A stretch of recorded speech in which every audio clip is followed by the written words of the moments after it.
Assalamualaikum. I am Taiba and you are watching your own channel Audiovisual Books. With the daily editorial and opinion section, I am here. Road Origin, Kashif Shehzada, a Friday religious opinion. Let's start. If a patient recites a prescription given by his physician instead of practically acting on it, then will he be cured? Do tall buildings get constructed if workmen keep on singing the architect's plan instead of embarking on the project taking the necessary actions? Will you reach your destination if you keep on rehearsing the directions instead of getting into the driving seat, turning on the ignition switch, putting the car into gear, and stepping on the accelerator? The answer to these questions is an obvious no.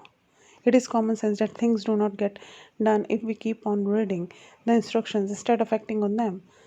But regrettably, with many Muslims, when it comes to God given instructions manual, the opposite is the case. When it comes to the Quran, our persuasions are more to do with rot and less to do with reason.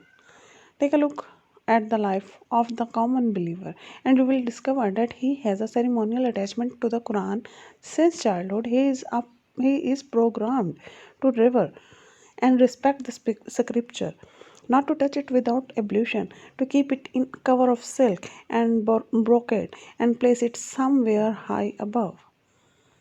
But what are the actual contents of the book? What is the meaning behind the word that are to be recited? How to do how do the instructions and feature in daily life? Regarding all this, you are likely to receive an excuse of ignorance. A ritualistic association is all that we observe when it comes to Muslims and the Quran. We must understand the actual content of the Quran. This dire situation is due to people's ignorance of the true concept of ibadah, which spells out what our relationship with our Creator is to be. Ibadah comes from the Arabic word abd, literally slave. Ibadah means to serve Allah and to follow His revealed laws in every sphere of life, as stated. I have only created jinns and mankind that they may serve me. 56 of 51.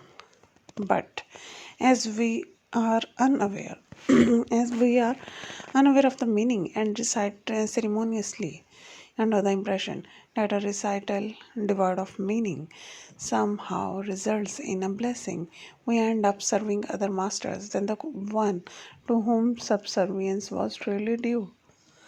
Though we may appear religious and profess our devotion, our ignorance and illiteracy pertaining to the meaning of the Quran makes us serve other beings. But our ibadah is devoid of its true spirit.